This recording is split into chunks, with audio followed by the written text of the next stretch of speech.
All right, and we're live, I believe. Welcome back to our 19th episode of the Hagwon Startup Podcast. Oh,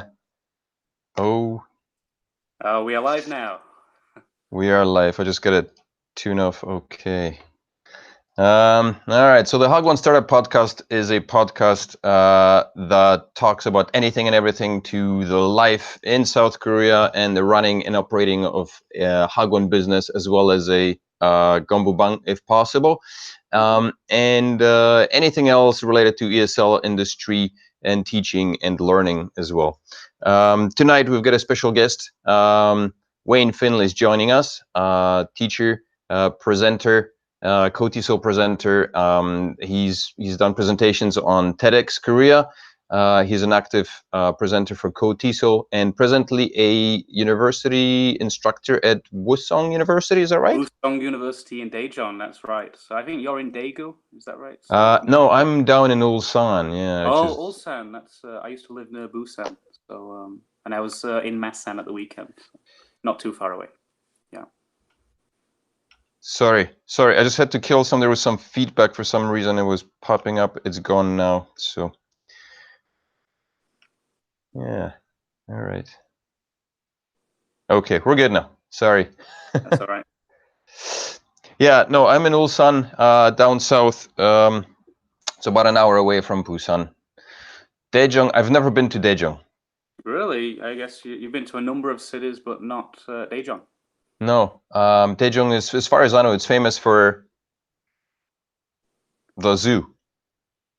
Well, we have a zoo. I think it's famous as a place for kind of traveling, because if you live in Daejeon, it's connected to pretty much everywhere by train. We have so many Right.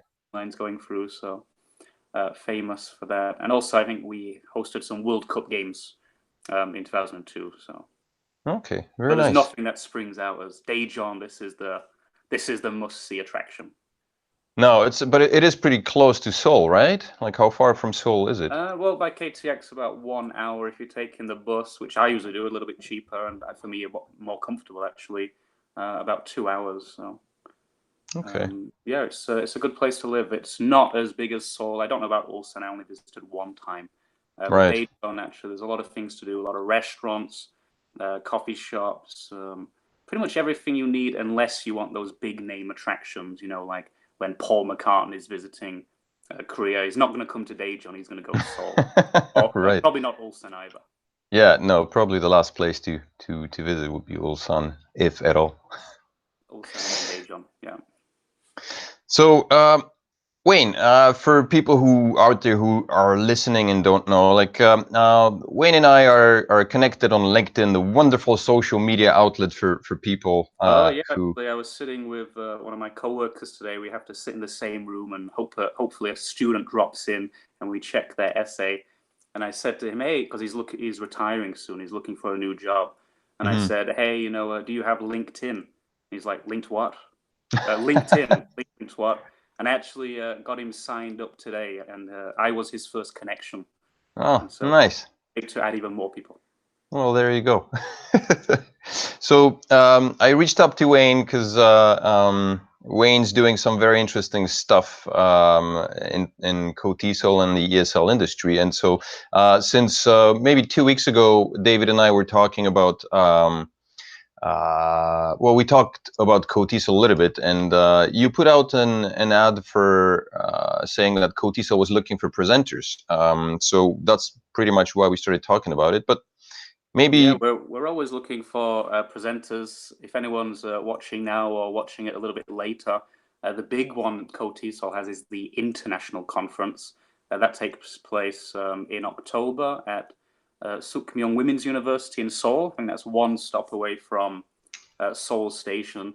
If you've got an idea for a presentation, you don't need to be some expert researcher. You don't need to be some famous name. If anybody has an idea for a presentation, go onto the website, cotesol.org, and submit a proposal for the international conference. The deadline is May, I believe, might be May 6th. I think it's a little bit earlier this year. Usually it's a little bit later.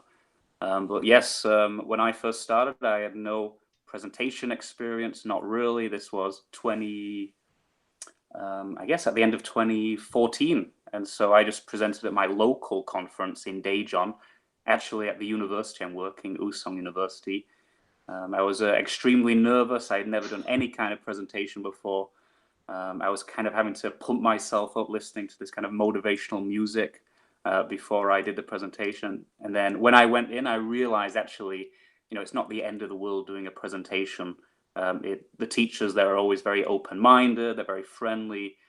And so if anybody is interested in presenting and they're a little bit nervous, they think they don't really have anything to say, or the audience might judge them quite harshly, I would ask them to think again, because KOTISOL is really a great place for anyone to get presentation experience, or just to go and check out some great presentations. Like you might have seen on LinkedIn, I was in Masan at the weekend. Actually, I was going to talk. That was one of the things, because I used to work at that very university. Gyeongnam University was the first university I worked in Korea. Yeah, 2010 to 2011. Wow, It was my first uni job here. You might have seen on the video I made a beautiful campus. Yeah, it is. It's really nice. Gardens. So yeah, I wasn't presenting that weekend. On Saturday, my job was just recording video, interviewing people like you're doing today. And I saw, usually if you're presenting, you don't get to see many other presentations, because you're kind of getting prepared for your own. You're waiting in the presenter's lounge. On this trip, I saw maybe 5 minutes of everybody's presentation. And usually you might find one presentation where there's not a good turnout. Maybe it's just a little bit more dry, the research. But I can tell you, every presentation I saw, each 5 minutes, actually really good, amazing presentation skills. Audience was really engaged. So really check out KOTISOL. If you're in Ulsan, I don't know where your local chapter would be. Maybe it is that one. I don't know actually if there is a KOTISOL chapter here, to be honest with you. I assume it's the one that's connected to Busan, and Masan, because I think that would be the region. So that would probably make sense, actually. I'm part of Daejeon Chungcheong chapter, which serves the whole region, not just Daejeon, but all the towns and cities around as well. I know that you also made an appearance on TEDx, is that right? That's right, yes. Last September, my university is a very ambitious university. We have 3 international colleges. I've worked for all of them at different points in different admin roles. And they were so ambitious, they wanted to host a TED Talk event, in this case, a TEDx event. TEDx is any TED Talk event outside the official TED. Out in a different country. And so it was TEDx Ulsan University. At my university, we actually have, I think we're about 200 foreign professors, believe it or not. It's a huge university. Wow, we have about 130 English professors alone. I'm just one of them. And so there was a whole audition process. I had to actually pass 3 auditions. And the first one, I had to write the proposal that was like 5 pages long. And then I went to the audition, and I was quite nervous because it's TEDx, it's this huge name. Sure. And so for the first time ever, I actually made a mistake in the audition, because every presentation I did previously, I would never memorize scripts. I would always remember my ideas and then kind of just like I'm now, just kind of free talk through it, and that was enough. But I thought, this is TEDx, I can't do that. So I tried to memorize everything, and I went in, and I think it was a 10-minute audition. So I'm there, and there's 4 judges, like American Idol, and they're all just staring. And so I'm about 7 minutes through it, and then I think I saw one of the judges turn to the other judge. I don't know what he was going to say, but it threw me off. Right. About 30 seconds, I lost my track. And that felt like the longest 30 seconds of my life. I bet. I can imagine. It was probably, I think I actually have video recorded it, because I wanted to see myself back. I still haven't watched that part back.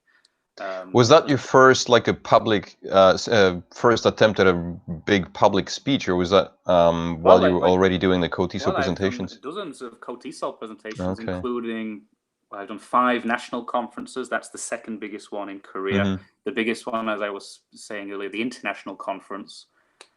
So I've got a lot of experience, and I went in very confident, but just in my mind, because it was the name TED, Right. I thought I have to really go for it, do something spectacular. And so I put a lot of more effort to this than anything else. And for 8 minutes, it was going fantastically, I thought. And then the wheels fell off. But thankfully, what was really good is after 30 seconds, I did manage to pull it back and get through the audition. And I got past that first audition. Then the second audition was in the auditorium this time. The first one was in a classroom. Then the auditorium. And after that first one, I said, I will never memorize a script again. That's never going to happen again. And the second one, back to my usual kind of confident freestyling self. And so even if you watch the video on YouTube, if you type Wayne Finley, Beware the Work Martyr, I did not memorize that speech. I'd practiced, we'd done several rehearsals, but each rehearsal would have been slightly different to the other one. And so as long as I got onto the main points and what I really want to say, the message that I got across, I wasn't too worried if I missed a particular word here or there. It was just connect with the audience, say something interesting, and hope they remember it. Yeah. So, okay, on that note, like, do you have any advice, I guess, for, because you mentioned there is an opening for presentations and don't hesitate to do it. But I think one of the articles you posted on LinkedIn, it addresses exactly that, the fear of public speaking, right? Oh, that's right. I wrote for the Career Times, that one, because I only volunteered. Actually, I kind of accidentally became a presenter because I was working for Solbridge International School of Business. This is one of the international colleges connected to Ulsan University. And I was only the admissions officer. So every international student who would apply, I would check their application, I would interview them. And then after a few months, I had to go on a business trip to China. And they wanted me to teach a class every day. And then at the end of the week, they said, we want you to do a 2-hour lecture. Oh. And I'd never done a lecture before. I was like, a lecture? And I was like, what are you talking about? And they said, well, there'll be 600 students and all the professors will be in the front row. Oh, brother. And I had never done a presentation before. And so thankfully, by the end of the week, it had become 1 hour. And I had a good time with those students. This was, I believe, Wuchang University of Science and Technology. So I had a great week with those students. But I was so nervous building up to this auditorium. I just, I said, well, I don't really have time to prepare anything special. I'll just talk about what I know. I think there's a picture of it actually on my LinkedIn page from 2015. And so you can see me, I'm talking about like fish and chips and my football team, Leeds United, and things like that. But yeah, I went into the auditorium and I looked and all I could see was a sea of people, just so many faces. And suddenly I'm on, in the spotlight. And I expected, well, I had no experience, so I didn't know what would happen. But when I stood there and I saw 600 faces and everyone staring, and then I just started talking, actually, the fear evaporated. I didn't feel that scared. And after a few minutes, I really started to enjoy it. I was just, telling my personal stories to all these people. And then after I got through that presentation, which went well, I got some really good feedback at the end.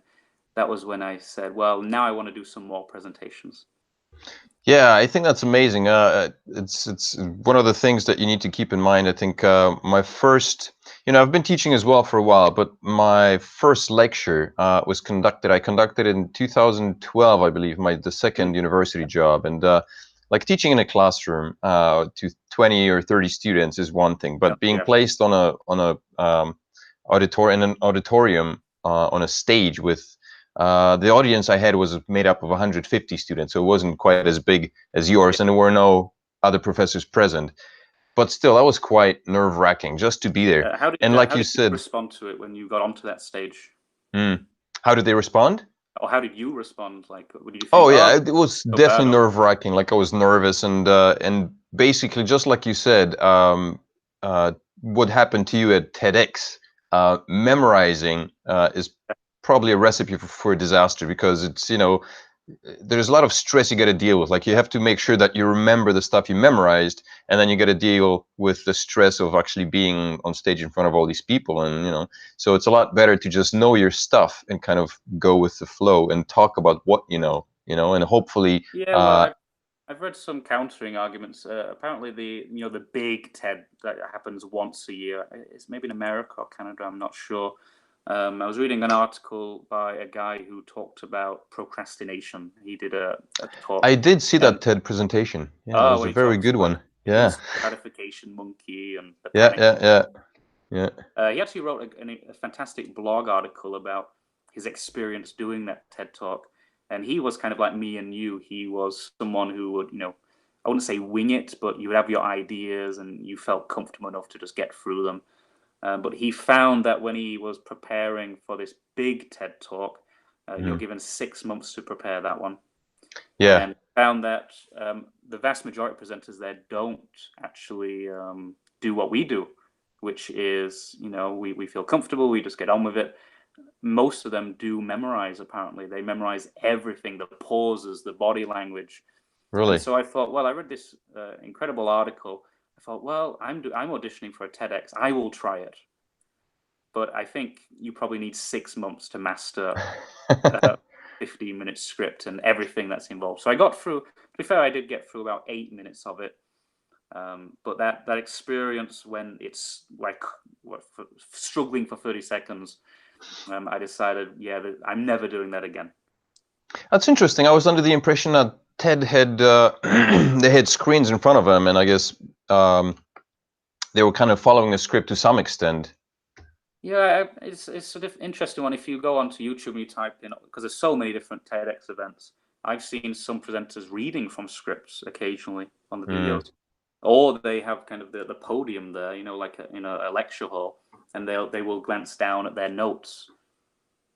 And so, I think our event that we were doing at this university, there was going to be no podium, and actually not even somewhere to like grab a drink of water. If you watch my video, something I did discover is speaking for 15 minutes for me without drinking water is a bit of a challenge, because if you watch my co-TESOL presentations or any of my classes, every few minutes I'll take a sip of water and then keep talking. In a TEDx, that's usually what you don't want. And so I was trying to figure out ways not to drink water when I'm doing my TEDx talk. So I bought some like mint candy. Okay. I was trying all these things, changes to the diet a little bit. Still didn't work. I got it. I think if you watch my TED talk, after about 8-9 minutes, I could feel the water, the need to drink water coming. Right. And thankfully on the video, I think the editor of the video flashes to the slide. And then when it comes back on, you'll see me kind of with a bottle of water in my hand. So there was the guy at the other side of the curtain. He knew I was going to drink water, so he already handed it out. I was like, and I think I even referenced it in the talk. So. All right. Yeah. So it was really interesting. I would recommend, if not just do a presentation, not just to get started, but if anyone has done a lot of presentations already, there's probably no substitute for doing that kind of talk, because co-TESOL is a huge event, of course, but when you do a TEDx event, it has that brand. It's a 15-minute format. Usually you don't have a script or anything like that, and there are TV cameras. Right. And so waiting behind that curtain backstage and the MC, you don't see in the video, but he's giving the introduction, welcome Wayne Finley to the stage, and then the curtain opens, and that's kind of a moment of truth moment. How are you going to react? So I was standing on the stage, and there's the TV cameras. Yeah. And for the first time ever, I've never seen this before. People, I think maybe 5 people in the audience were recording me on their cell phones. And so that was surreal as well. Like, I felt like some superstar. I'm just an English teacher, really. Right. But I mean, these co-TESOL, I assume that the organizers probably look for specific topics, or at least a quality to the topics that are to be presented. So that's right. Yes. So each conference has a theme. I was like I said in Messen, that one was one vision, many voices. And so one thing they'll look for in the proposals is that presentation idea connected to the theme of the conference? If it is, you have a higher chance of getting accepted. And also, what's really good is usually for the international conference and the upcoming national conference, which is in Jeonju on May 25th, they have a blind vetting process. And so, which means that when you submit your proposal, usually you write a bio. So I would write something like Wayne Finley has, is a presenter in Korea. He's done a TEDx, blah, blah, blah. And normally that would give you a huge advantage getting accepted because you've proven your experience. With a blind vetting process, they will only consider the idea. The vetting team, a group of people who check all these proposals, they're not allowed to read the bios. Ah, right. Okay, that's kind of like the hiring process in Korea that's taking place recently. People are avoiding the whole bio and just doing like a face-to-face interview, because there's a lot of, from what I understand, a lot of the hiring happens based on whether you know or is somebody in the company itself or what your past is.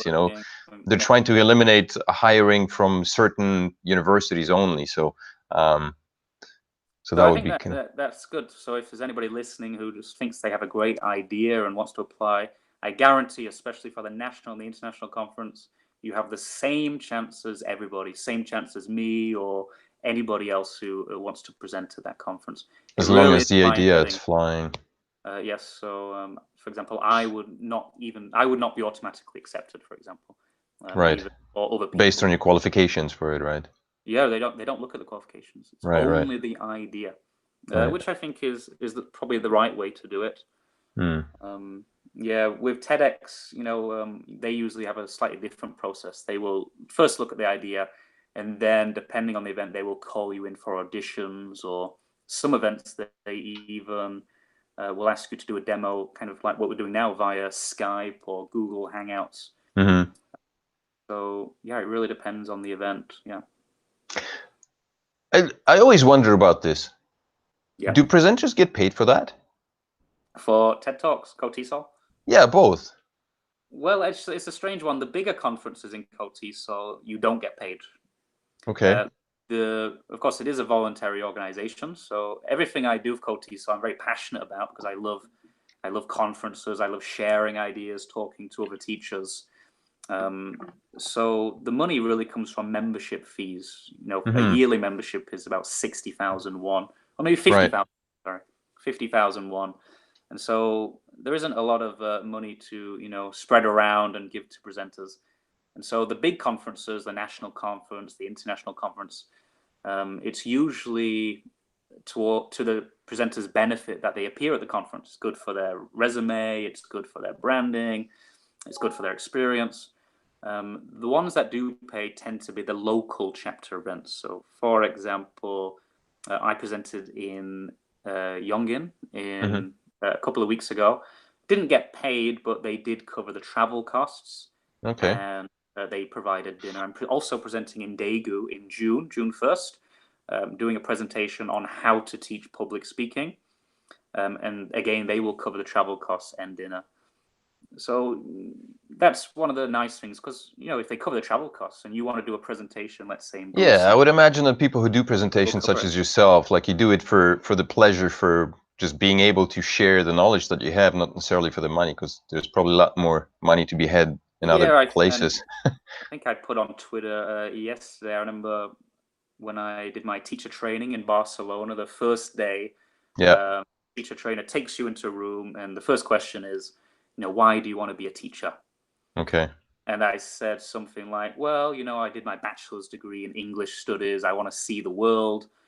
And he was like, oh, that's great. That's fantastic. I'm happy you did not say money, because there is no money in English teaching. I don't know if that's quite true. I think there is some money to be made there. I think there are levels of English teaching, right? Yeah, I think there are places like in Korea, for example, if anybody's watching and they're not teaching in Korea, it can be a good place to get started, because you can make money, teaching. Like when I first arrived teaching a Hagwon, for example, I had no real teaching experience, just the teacher training. Pretty much comes straight out of university, and I was there, a lot of work, a lot of hours, not much vacation time, but making a decent salary. Yeah. So in our last podcast, when we were talking about the presentations for CoTESOL, it seems like I only attended one CoTESOL presentation. This was or Which one was it? conference. That was in 2010. So that's when I was working at in Gyeongnam University in Masan, and the university actually covered the travel expenses. So additional bonus for that. Yeah. But it seemed like a lot of the presentations are kind of geared towards university teaching, or at least university level teaching. And I remember vaguely Mm. um, a presenter holding up a book, and I can't remember exactly what it was about, but the book was kind of, I have a vague memory in my head that the book was geared towards younger audiences. But Oh, I see. for the majority of presentations, they seem to be geared towards older university age audiences or university age students. So um, I guess my question would be like for anyone who would be interested in doing a CoTESOL presentation, Yeah. um, having a topic that would not be geared towards university age students, would that still be Oh, available, I that would guess? be, that's really what we want. I was talking to I believe she was the International Conference Programming Chair last year, a Hmm. nice lady called Alison Bill. And that was what she was really hoping for. Lots of proposals coming in from, Hagwon teachers or public school teachers. I've been to a number of conferences where, like even in Messen at the weekend, where there are lots of people who are working in public schools there. And so I've seen a variety of presentations from presenters who are working in public schools. We've got a lot of members from that area. And some conferences, for example, the international conference will have, for example, like a young learners stream. At a conference, a stream is kind of like a category of presentations. And so you might have a stream on critical thinking, a stream on self-reflection, a stream on young learners. And so I've been to a few conferences where they have a stream, like a whole category of presentations for public school teachers, for teachers of young learners. Okay. So yeah, of course, if anybody has a great idea for a presentation, doesn't have to be for university teachers. All right. I think the Um, main reason we have a lot of members who are university teachers is I think they are the ones who tend to stay in Korea quite a long time. yeah, and they're Whereas probably a the Hagwon ones who, teacher, maybe the turnover is a little bit higher, or maybe even a public yeah, definitely. university Yeah. get quite a nice position, which you'd be reluctant to give up. So like some universities you might teach 12 hours a week, 4 months vacation, decent salary, and so those people would be very likely to stay longer than other people, I think. Yeah. Um, what is the time frame for COTI? So like when do the conferences run from until? Is it like a all year round event or? Pretty much all year long. If you go on the website cotisol.org, I can't remember which subheading it is. Maybe it's events or conferences. It shows you the whole list of what's on. And so usually once a month, each regional chapter hosts Mhm. what is called a workshop.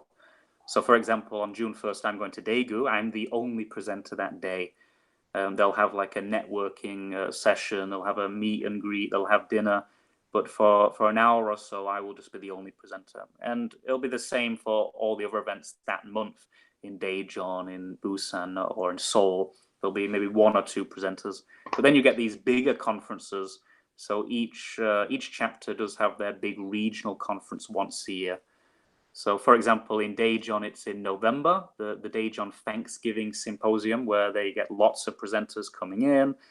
They have that nice big turkey dinner at the end of the conference. That's Mm. worth the going just for that, I think.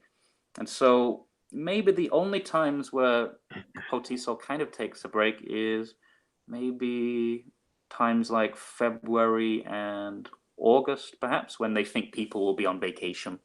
Mm. The rest of the year, there's always something going on. Okay, but there are chances for smaller conferences, I guess. So like if there's anybody a little bit apprehensive or is doing the first Oh time yeah, yeah. presentation, and if you pick him right, you probably could have a first go at a smaller audience without all the pressure involved in that. think that's right. Yeah, you don't always want to just dive right into one of the biggest conferences. That can be a Right. bit nerve-wracking. And so I was working at this university in 2014. One of the teachers here, one of the professors here, Mr. Mike Peacock, he is a very passionate member of COTISO. I think he's the maybe vice president, first vice president or second vice president. And so at Ulsan University, every time we had our big general faculty meeting, like 100 professors sitting there, they would say, "Hey, anybody got any announcements?" And so Mike would always come out every time and say, "Please come to our COTISO conference, blah, blah, blah." And as I said, I had that big presentation in China, and then I heard Mike give this announcement, presentation. What is COTISO? What is this thing? Because I'd lived in Korea, for quite a while by then, 2 or 3 years, and I'd not heard of COTISO. I had no idea what it was. And so because he said that, I applied to do that conference. Like I said, I was really nervous about doing it. Once I did it, I enjoyed that so much. I was like, hey, what other events do they have? What's this national conference thing? What's this international conference they've got in October? And then I just couldn't resist kind of applying to all of them. And so I've done most of them several times. So what was your first presentation? The very first COTISO presentation, what was your topic? It was called Building Rapport in the Korean Classroom. And I remember it was discussion based because I had done a couple of presentations at the university. We have so many professors that we have an organized CPD, like continuing professional development. So we actually meet every 2 weeks and we watch 2 different presentations from one of the professors. And so I'd done a presentation then on, I believe, how to get students speaking. And I had got them doing lots of discussion. It wasn't just me standing there, blah, blah, here's all the knowledge you need to be a great teacher. It was really just about sharing ideas, and then I'd give my ideas.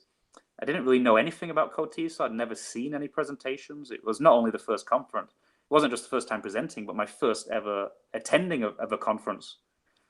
And so I assumed, well, it worked at my university. I think the same kind of structure would work in COTISO. Right. So I went in there and I made some very nice PPTs. And I remember even just starting the presentation, I was like, well, I want it. In my mind, it was like a big conference. I've never done anything like that. So I started with the Star Wars music, I remember, and the scroll coming down. How to build rapport in the Korean classroom. Very nice. And everyone in the audience looked up. And then really the whole message of my talk, Building Rapport, was don't be afraid to express yourself, show your real personality. And so throughout that whole workshop, that whole presentation, I was really trying to show who I was, and I'm not afraid to be myself. I was talking about like Doctor Who. I'm from England, so I really like watching British TV shows, and I had Doctor Who saying, look, every student's different, don't treat them all the same, connect to them on an individual level. And I showed a picture of all the various incarnations of the Doctor. And I remember even a year later, I was walking down the corridor at the international conference, and I couldn't remember this guy, but he said, "Oh, aren't you the Doctor Who guy?" So you get remembered for these random things you've said in presentations. Because usually, you think of any presentation you go, you probably don't remember all of it. I think some studies say you No, I think almost people are pretty right. good at remembering the memes, not so much the names, right? Yeah, they remember some part that stood out. So Right. I've tried to do that at every conference. I remember a few months later, I did a presentation on gamification, which is kind of bringing the rules of what works well in games, like video games, into the classroom. Bit of competition and puzzle solving. And so I started that one with like the Super Mario theme and all this kind of stuff. So it's a great place to be creative, I think. Because although they have guidelines for what they're looking for in terms of proposals, Right. once you're accepted, you can really just go ahead and really be what you want to be in the presentation. And so you see some presenters that are maybe a little bit more serious, a bit more academic, but they really know what they're talking about. You'll see some presenters kind of joking around with the audience and just engaging in lots of discussions. I've kind of gone through different phases where I started with lots of discussion in my presentations, and then I was like, oh, I want to do more kind of engage in the audience through my actual speaking. So I went through that, and now again I have a bit of a mixture. So if you go on YouTube, just type in type in my name and teacher burnout, you'll see an example of a presentation I did 9 days ago in Yongin. Because the problem is I do all these presentations, they're not TED Talk events, so they're not video recorded. Right. And so I always strive to do a different topic each time. And so I've done maybe 15 different presentation topics. And I never want to repeat them because I think it's boring to do the same presentation twice. Yeah. So I thought, well, it's a bit of a shame to, you speak to 40, 50 people in one presentation, and then they're the only ones who ever get to, experience it. So now I'm striving to videotape all my presentations and also record other people's presentations. Yeah, I think you touched upon an interesting point here. You said that your first presentation was more question and answer, more engagement from the audience, and I think that's the major difference between like classroom teaching, where the audience is clearly expected to be engaged, which kind of helps you as the presenter or the teacher or whatever you want to call yourself in that position, but versus one where you're at co-TESOL and there's a lot less expected engagement from the audience, which causes a lot more stress because now it's the burden of the presentation is kind of shifted. Well, there's more onto the actual presenter. So in a classroom, of course, you've got an audience that will be there no matter what. Right. In co-TESOL, no very judgment. Rarely, but it did happen to me. I think my first international conference, I was still building my skills. And to be fair, when I reflect on that presentation I tried to do too much. I tried to share too many ideas. So I was giving way too many examples. And after about 25 minutes, 2 people walked out. They just left my presentation. And ouch, I bet that kind of... Oh, that happens.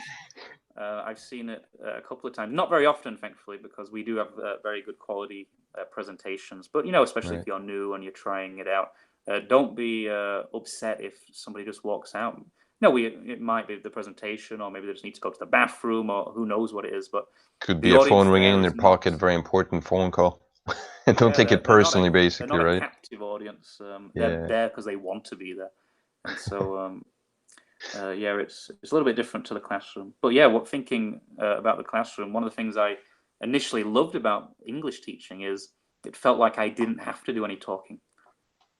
Because, the goal of English teaching is to get all the students doing the talking and learning without the teacher. Yeah. And so it was a little bit of a transition to go from being a teacher to a presenter. Yeah. And so I think that's why my first presentations were pretty much all discussion based, because I was essentially doing what I do in the classroom, but with the co-TESOL audiences. Right. So since we're on that topic already, let's get personal. When did you come to SK, South Korea? I think you mentioned 2010. That was the last time you were in co-TESOL or a conference. Yeah. That's when I first arrived. August 2010. I went and joined Hagwon. I was back home in England, and I did my teacher training. And then at the end of that teacher training, I didn't know where to go. And so I asked the teacher trainer, like, hey, if you were my age, and I was in my mid-20s by then, if you were my age, where would you go? Like, what would you do? And he's like, well, if I was you, I would go to Asia. This was after finishing your TESOL certificate in Barcelona, right? Yeah, so he was the teacher trainer there, a great guy called Steve. I learned a lot from him, guy from England. And he said, well, maybe Japan, Korea, somewhere like that. And so I was like, oh, I never even thought about it, because I was doing it in Barcelona. I just assumed I would stay in Barcelona. Right. And I almost did. Because everybody else in that teacher training program, that's what they did. They stayed in Barcelona, and they got lots of nice teacher jobs there. But I went home back to Doncaster in England. I went on my computer and I typed in like teaching jobs in Japan, teaching jobs in Korea, teaching jobs in China. Japan didn't seem to be possible. They didn't seem to have any agencies, at least when I was looking back then. There was one advertising jobs in China, but they did require 2 years of teaching experience. And I applied to do that, but they rejected me. And then there were all these agencies for teaching in Korea, and they made it look very nice. You see, like the mountains, and they say the best students you'll ever have in your life, the most respectful, polite students. Right. You'll have the time of your life here. And so I remember I went downstairs and I said to my mom, I said, "Oh, actually, how about I go to South Korea?" She's like, "South Korea, where's that?" And I was like, "Oh, it's." And then we went to the library, got one of those Lonely Planet guides, and I was Yeah. like, "Look, Seoul," and it looked just so amazing. And then I went. I had like an interview with the agency. It was a very short interview. They called me. They're like, "Why do you want to teach in Korea?" And I thought it was like a real interview. So I was like, "Well, I want to learn about Confucianism, blah, blah, blah, all these nice answers." And they're like, "Okay, that's fine. We'll find you a job. Bye." Okay. Yeah, I think things were a lot easier back then, 2010. Yeah, so originally I was wanting, because I looked, at the different cities, and I was like, Jeju, the Hawaii of Korea, I want to go there. And then I saw Busan, wow, a beach, that would be so amazing. And so I requested to the agency, hey, get me a job in Jeju or Busan. But every week it was job in Seoul, then the next job in Seoul. Right. And I was like, well, I can't keep waiting. I'll just take one of these jobs in Seoul. And so they set me up with a Hagwon franchise, a nice chain of Hagwons. And so, they said, we will pay for your flight tickets. Don't worry about rent. And so, I remember at the airport, Heathrow Airport in London, because I took a direct flight. I think that's the only place you can take a direct flight from England. My To family Korea, came, yeah. my grandparents, my mom, they were crying. And suddenly I realized, oh my gosh, I'm actually going quite far away here. And Yeah. they knew it would be at least a year. And you turned So into my 7. mom was crying, and then I think I got it on my LinkedIn profile. It's true. I waved goodbye. It was a bit of a tearful moment, and then as soon as I'm through the kind of security check, headphones on, Indiana Jones music, kind of building this excitement, listening to all this nice music on the airplane, and then I landed. One of the great things about working at Hagwon, of course, some of them will pick you up at the airport. Yeah. And so Yeah. there was a guy there with a banner, hey, Wayne Finley. Didn't speak any English, I think. He was like, follow me, essentially. Very nice. So you were picked up by the recruiter, right? Somebody connected to the recruiter. I don't know if it Oh, was the okay. actual Well, recruiter, that's but nice. yeah, I Have you went in ever the seen van. that person after? Have you ever seen them again after No, they left you? no. No. It was just the driver. Yeah, it was the exact same thing for me. Like the recruiter picked me up at the Busan airport in Gime, is it?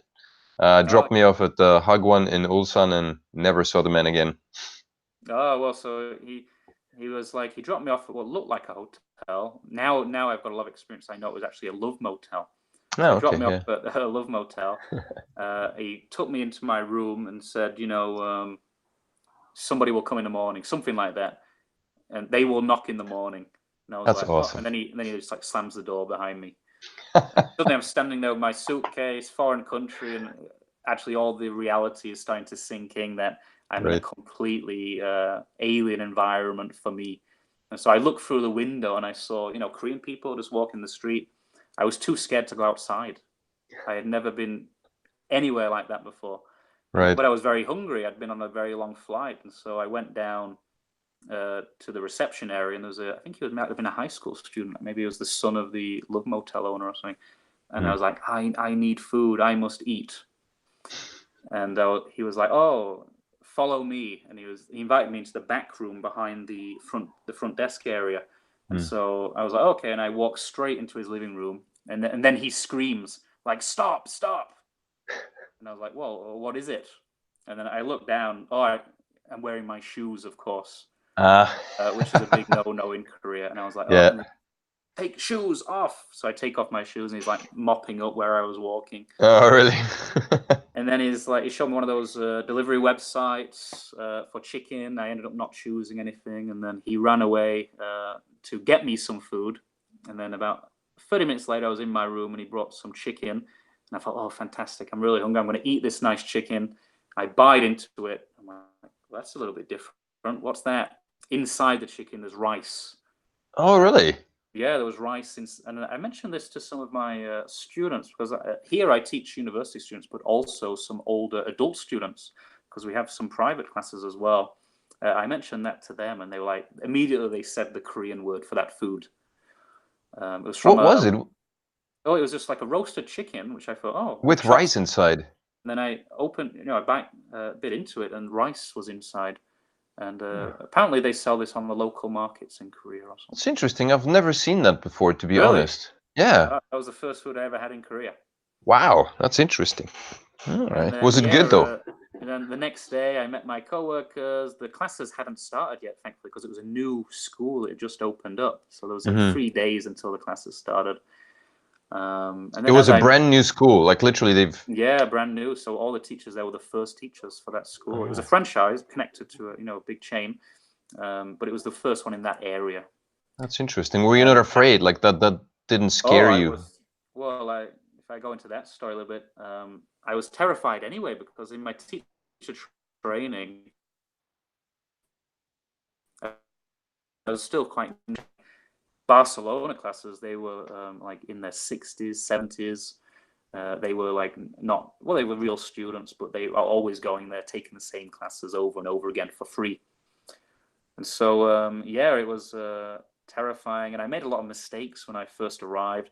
I remember I walked into my first classes. I didn't even introduce myself. I said, hey, I don't think I even said hello. I just looked like, open your book to page 3. And all the students were like just staring at me. And, I mentioned this in my Yongin presentation. After 2 weeks, I ran into some trouble because, I wasn't a very good teacher back then. I was not very engaging. Really had to learn that the hard way. And within 2 weeks, I got my first warning letter. And it was a very... I think I saw your presentation on that one. Wayne teacher is boring. I remember it was... so I knew my classes weren't great, I thought, well, it can't be that bad. But I was called in by the British head teacher. Nice guy, actually. I was called in. He said, sit down, I've got some bad news. I'm like, oh, okay. And it's a very, like I said, very official letter. Like, there's so much writing on it. It really goes into detail. But as I said in that presentation, the first sentence was, Mr. Finley is being warned that he is a boring teacher. It's not exactly encouraging a new teacher. Yeah, and I was like, oh. And I used to joke with my coworkers every day, like, this is going to be my write-up day again, because you only needed 3 of those letters to get fired. That was it. Oh, and I got one after 2 weeks. Yeah. I think I only managed to stay in Korea because it was connected to this chain. Right. About 2 weeks after that warning letter, I was quite upset, and I thought, well, as I said, I went down into a coffee shop, Angelina's Coffee, and I think I had a netbook back then. I was looking for alternatives to teaching because I thought I just don't have the personality. I'm not extroverted enough. Impossible. I will never be able to do it. And so I was looking for other jobs. And then around that time, the British head teacher called us all into a meeting and said, hey, there's another school opening up. Would anybody like to transfer to that school? And I thought, well, I'm going to be fired here anyway. I need to get out of here. So the next morning, I was like, I volunteer. I still had to wait about 1 month. But thankfully, I left that first school and I transferred to the same company to another school. And in this school, they didn't have like CCTV cameras in the classroom. So nobody was watching. And I knew it was kind of, do or die time for me as a teacher in Korea, because if I did not learn how to engage students, I was gone. I'd get more warnings and I'd be gone. And so I spent a lot of time researching different games, flashcard games, and I probably knew every game there was at that stage in my career. It was the only thing I could think about. And then 3 months passed there, and I realized actually students were really enjoying my classes back then. Nice. I started to feel a lot more comfortable. Yeah. So from that time, I guess, do you have any, just out of the blue, do you have any specific games that you maybe still use to this day today? Any games or activities that you would... That's a good question. I did bring some of them with me when I started teaching university classes. This was 2012. I was still maybe in young learner teaching mentality a little bit. So I did play some of these games with my university students. But one of my classes gave me a low student evaluation. And so I read the comments, and I saw a number of times students said, this feels like a high school class. And since that day, a lot of the games I took away. So some games I I didn't play back then, but I still might incorporate every now and again. Right. Like the bomb game. I don't know if you've heard of that one. That one. Bomb game? The No. bomb game, where you use a PowerPoint, you answer general knowledge questions. They do it in teams. Well, it can be Okay. general knowledge questions or questions connected to what they were doing in their textbook. For example, if they get the question right, they get, let's say, 5 points. And then something random will happen. It might be they get more points. It could be a switch, so they can switch their points with another team's points, which is enjoyable for them. That's one. Or it can be dynamite, which means if they got that question right, they can throw this metaphorical dynamite and destroy another team's points. Okay. Or they get a bomb, which means their own points explode and they lose all the points. So it adds this kind of random chance factor to it, which even with my university students, they've always really enjoyed it. Thinking back to when I was teaching in the Hagwon, because like I said, after 6 months, I did feel like a good teacher. And I did, as you might have seen on my LinkedIn profile, I transferred again. I went from Seoul down to Busan, and this time as a teacher trainer, believe it or not. They said, hey, we need someone to help train teachers down there. Would anybody like to go? Nobody volunteered, and then I was like, hey, Seoul 6 months, and then another 6 months in Busan. That'll wrap up my year in Korea. Job done. Everything would be complete. And so I went down, and suddenly I'm the one getting asked for advice, which was quite nice. But yeah, pretty much every game I played back then used flashcards. I can't remember what you call them, these kind of sticky Velcro screens where you put different flashcards on. Yeah, I'm aware of them. I don't know what they're called though. Yeah. Yeah, and I'd get students like standing on the flashcards, walking around. I think like flashcard basketball. Get the question right, you can throw the flashcard in the trash can or whatever it was. Yeah, I was teaching grade 1 to grade 6.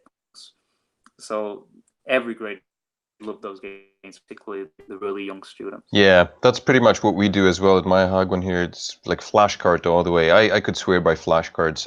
Prior to opening the school, I had a gombubang, and I would make random flashcards out of like books we would read, purchased from the bookstore, and there were no flashcards included. And I just make flashcards because they're so good, Yeah, actually, like I said, I moved to Busan, and again, I arrived and the classes were not ready yet. Yeah. So there was like 3 or 4 days where I was sitting in an office, and the director gave me the task of making around 300 flashcards. That was my job for 3 days. So it was go onto the internet, find the nice image, put the word on, and then print it off and laminate.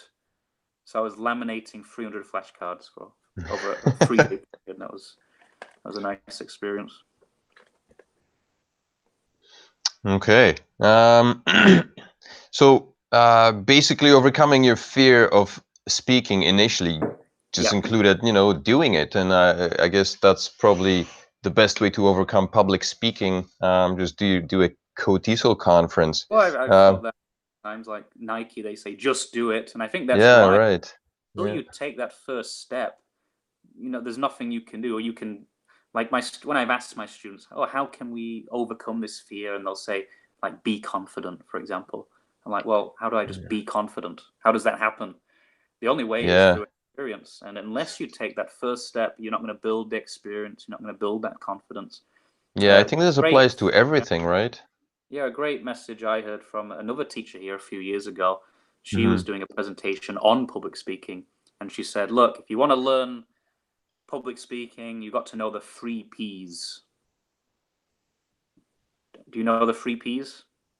I only know the 3 Ps that are employed for presentation, practice, production. Well, the way she said it was, the first P is practice, practice, practice. All practice, essentially. Just get that experience, and then each time, because every time you teach, I imagine, and every time you present is quite similar. You reflect on what you did well, what didn't go so well, how can I improve it for next time?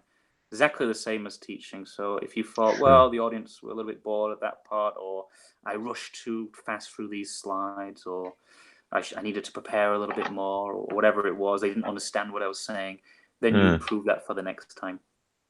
So what would you say like would be the most important qualities for anyone to have in order to excel as a teacher, I guess?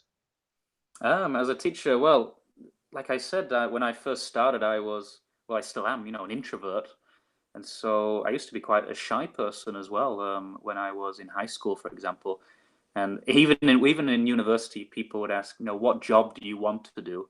And this is Mm. true. My answer would always be, I will do anything except teaching. I would always say that because in my mind, a teacher was someone who was in a high school classroom management. I just thought, wow, that would be a horrible, horrible job. I will not do it. I do not want to become Mm. a teacher. And then it just, when I left university and I was thinking, what do I want to do now? I've got my bachelor's, my master's. It just felt like a natural transition to, go into teaching. But yeah, like you heard, I had to go through a lot of trial and tribulation early on, and really, reflect on not just who I am as a teacher, but who I am as a person. Because as I thought, I didn't have the personality. I thought, I'm much more likely to be a librarian than a teacher or anything like that. And so it was all about self-reflection for me. Like you said, just do it. So my teacher training week was really nerve-wracking for me. Like I said to somebody, the first time I ever stood up in front at the classroom in that course, felt like I was running down the street naked, Mm. and I only had one student. But at the back there were like 4 people assessing, to give feedback. And so Right. it took months and months for me to build any confidence. I think that what's great about teaching, though, is I think every personality can do it. Like I'm an introvert, so maybe I quite like the lesson planning time. I really love just sitting down thinking, what's the objective for this class? How can I make some nice materials, PPT, worksheet, really going down, to fine details on everything I want to do in the classroom. Early on, it was just the execution for me. I just thought I couldn't do it. Other teachers, maybe they have a more outgoing personality to begin with, so they will go into the classroom and maybe they can much more naturally connect to their students. Mm. Like when I was in that first Hagwon where I got the warning letter, the other teachers early on didn't have any problems because they were more gregarious than I was. So they could keep their students happy, whereas it's something I had to learn very hard. So one quality to be a teacher, I think it comes down to passion. Like, I said I didn't want to be a teacher, but Yeah. when I started, I became very passionate about it How because did I that come realized, about? Exactly. So you completed a BA in English studies, right? And then you did an MA, which is not necessarily like teaching related, right? yeah, that's But right. in film studies, is that right? Yeah, because I think, as I said on my LinkedIn profile again, in my Yeah. bachelor's, there were 2 things that interest me. One, I had no idea what it meant when I signed up for this module, TESOL. I was like, TES, what's that? And then I started this, Right. it's called a module in England, like a course. And it was like, oh, you're teaching English, right? And, I thought, well, that's not too interesting. And I read the book, How to Teach English by Jeremy Harmer. But even then, I never thought, well, I'll actually go become an English teacher. And then I also did a module in screenwriting because, Hmm. as you know, with my LinkedIn and video editing, Yeah. I'm So that's the really question I interested wanted to really interested ask. in writing as well. So So you're I the got long into feature screenwriting that you did, right? That was the final, and it says you wrote a story of a high school teacher who had troubles inspiring people. So my question to you well, I was, what came think it was art. first, art in, your yeah, well, screenplay or the desire to teach, or was it? I think maybe they kind of coalesced at the same time because my final screenplay was a few months before I graduated, and it was about this very boring high school teacher who students hated, and he takes this placebo, and suddenly he's like some superstar, and students love him. Hmm. And then, of course, he finds out it's not a placebo, and everything goes wrong. And then he realizes, wait a second, it wasn't it wasn't the drug; it was just me. I need self-belief. This kind of nice story. And then I guess I was just already thinking about teaching subconsciously. That's why I started writing about it. Right. And then it almost felt like art imitated life a little bit because, I was a very boring teacher and I really struggled and I thought about quitting a few times. And then I start to believe in myself, take more risks, just do it. And now I feel like I'm an effective teacher, a good teacher. Hmm. So what came first? That's interesting. I'm quite fortunate in a way in that when I graduated, I didn't kind of just go into an office job or anything like that. Mainly because I was rejected by so many. When I left, it's not easy when someone graduates from university to go into a job. So the ones I initially applied for were like working in offices and things. And every week I would get a different rejection letter coming through the door. And I was like, I got to do something. So I went into the teacher training and flew to Barcelona. But it took, like I said, it took me months and months to believe I could actually be a teacher. Even longer to think I could be a good teacher. Yeah. All right. Well, Wayne, we're coming on to about an hour, and that's usually what really? Time has flew by. Yeah, time flies. So let me just ask you, when is your next CoTESOL presentation? Well, I will always be at the conferences, especially the big ones. So I'm not presenting at the national conference this time. I'm going to be doing videography. So it's kind of nice in a way through CoTESOL. I'm kind of getting back into this screenwriting that I was interested in. I think it's great if you can actually do both, like you teach, but then you've got more passions as well. So now I did the videography, all the video production for the recent conference in Mesa, and I'll be doing that again for the national conference. Maybe if you want to come, it's in Jeonju, or anybody else who's listening, I'd love to say hello. But my Gyeongju or Cheongju? In Jeonju, choco Jeonju. pie, bibimbap, Okay. that place. So that'll be great, May 25th. I invite anybody to come along, and if you want to say hello, I'd love to interview you and help you become famous through CoTESOL. That'd be great. Yeah, that'd be fantastic. And if you want to see me present, though, I will be doing a presentation in Daegu on June 1st. That will be a smaller scale event. It's one of the local events where there'll be maybe 30, 35 people in the audience. It'll be very informal. It'll be a very good way just to get to know some of the people in CoTESOL. But yeah, there's always more presentations on the horizon. But my next official one is on June 1st in Daegu. And that will be, what's the topic of that presentation? Oh, this is similar to what we were talking about today. I've not just done a lot of public speaking, but many times now I've taught public speaking. And so I have some fantastic ideas for how to transform students. When students come into your class, they're very shy. They want to just hide behind a script. They don't want to speak. Right. Every single time now, without fail, I've managed to transform every student from that kind of presenter into a very confident presenter. And so I've done that 2 times in some quite intensive public speaking camps. And now I really want to share these activities and lesson ideas that I've got, because, like I've said, they've worked for every student I've taught. Right. Well, there you have it. Fantastic. Okay. So for anyone who's still with us, we've had a pretty good turn up. Wayne's people were watching. Yeah. Wayne will be presenting in Daegu on June 1st. And if you would like to meet up with him before then, May 25th in Jeongju, he'll be videographing the conference that's going to take place there. Yeah, and I don't have Facebook. I'm one of those people. But if you have LinkedIn or Twitter, I can easily be found on there.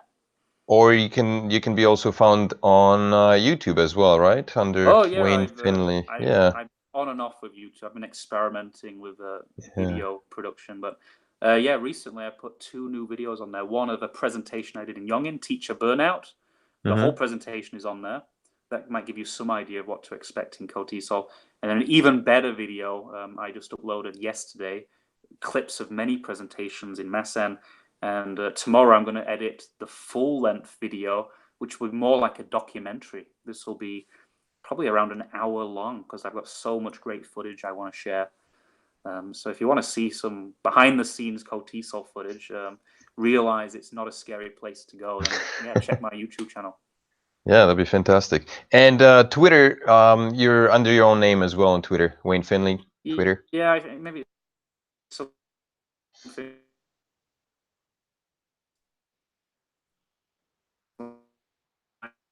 Sorry, I don't. You're breaking up there. Something. I'm not sure really? if, Can you hear me now? yeah, you broke up. So sorry. Could you repeat that again? I'm pretty sure that's not going to be Yeah, so just on the type my feed. name in Twitter and it should come up. My face will immediately show on there. Yeah. All right. Great. Okay, Well, thank you for your fantastic. time. I had a Yeah, great no, time. thank you, Wayne. Time Thanks has for flown agreeing by. to do It's this running podcast. now. And yeah, it was great. Thanks for doing this podcast. And yeah, I might see you in May. Oh, well, come. Then I can interview you. I can turn the tables a little bit. That'll be quite nice. Yeah, that would be kind of interesting.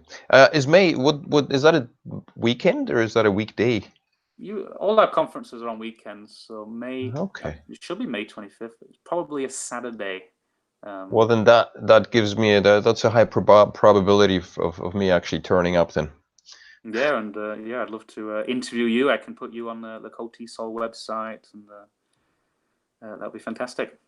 Sounds good. All right. Thanks, Wayne. You're welcome. Thank you. And until I see you in Jeonju, take care. Indeed. Have a good night. Good one. Yeah. All right. And to all who are still listening here, thanks for tuning in. This was Wayne. Thanks again. This was a very good talk. I'm glad that Wayne agreed to do that.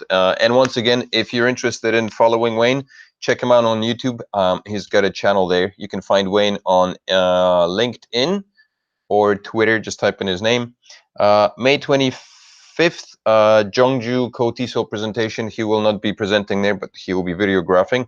But if you're interested in visiting CoTESOL and catching up with some dearly needed info on teaching, then that's the place. And Wayne will be presenting in Daegu on June 1st. And also remember that CoTESOL is inviting people, presenters. It would be great to have some Hagwon presenters and with some topics geared towards teaching younger audiences. So yeah, and that'll be it for tonight. Hope you enjoyed that as much as I did enjoy making it. Thank you all for tuning in. Mansing Dole, Stephen L. Stephen Lemlick was here, and Adam Goodwin, and Lucy, and Victoria. Thank you all for tuning in. Thanks, Victoria. Victoria says, great podcast tonight. Thank you. I think it was. Thank you all for tuning in, and have a good night. We'll see you next week in another podcast. I have one that's scheduled. Hopefully, it'll pan out for next one. I'm hoping to have a chat with another long-time expat who's been living in South Korea. He is a cartoonist. He makes Udemy courses, so hopefully that'll happen next week. Have a good night. See you next time. Bye bye.